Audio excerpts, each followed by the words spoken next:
पुण्यातील हडपसर परिसरातील Usha Kiran super speciality हॉस्पिटलच्या दुसऱ्या मजल्यावर बॉम्ब सदृश्य गोष्ट आढळल्यानंतर एकच खळबळ उडालेली आहे।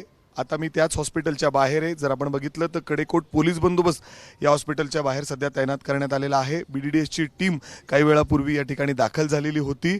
उषा किरण सुपर स्पेशालिटी हॉस्पिटलच्या दुसऱ्या मजल्यावर असलेल्या बाथरूममध्ये एक बॉम्ब सदृश्य गोष्ट तिथं काम करण्यास सफाई कामगाराला सुरुवातीला दिसली आणि त्यांनी तातडीने या संदर्भातली माहिती डॉक्टरांना दिली आणि डॉक्टरांनी आतमध्ये जाऊन जेव्हा ते बघितलं तातडीने ते जी पिशवी आहे बॉम्ब सदृश्य गोष्टीची ती उचलली आणि समोरच्या मैदानावर या ठिकाणी आणून ठेवली आणि तातडीने या संदर्भातली माहिती पोलिसांना दिली। पोलिसांचं पथक या ठिकाणी दाखल झालं आणि त्यानंतर बॉम्ब स्क्वॉड असेल, BDDSची टीम असेल, डॉग स्क्वॉड असेल, ते सगळे या ठिकाणी दाखल झाले। अर्थात त्याच्यामध्ये जर बघितलं तर टायमर सारखं होतं आणि जे ईडी असतात ते या ठिकाणी आतमध्ये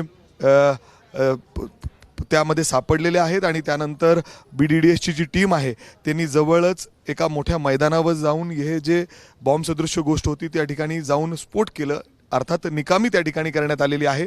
मात्र आत्ता जर आपण बघितलं तर हडपसर परिसरातील या उषा किरण सुपर स्पेशालिटी हॉस्पिटलच्या परिसरामध्ये काहीसं तणावपूर्ण वातावरण आहे।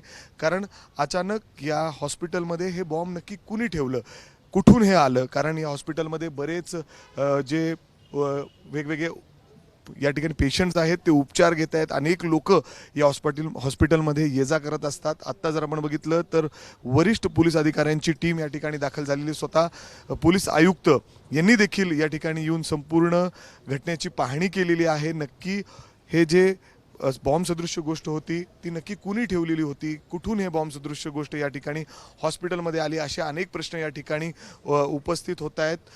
अर्थात CCTV फुटेज देखील या ठिकाणी पूर्ण तपास केला जातोय। मात्र आता जर आपण बघितलं तर हडपसरच्या या परिसरामध्ये सध्या भीतीदायक वातावरण, हे थोडंसं टेन्स वातावरण आहे आणि ATSची टीम देखील या ठिकाणी दाखल झालेली आहे। खरं तर यामध्ये कुठला वेगळा अँगल आहे का हे देखील त्यांना तपासायचं आहे। सेंट्रल एजन्सीज देखील या ठिकाणी येत आहेत, कारण अर्थात जेव्हा निकामी करायला गेले बॉम्ब तेव्हा मोठा एक स्फोट देखील त्या ठिकाणी झालेला होता।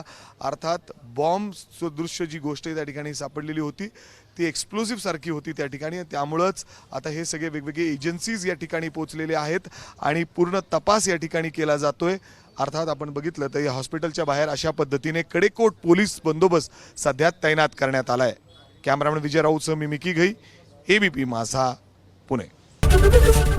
ABP माझा, उघडा डोळे बघा नीट।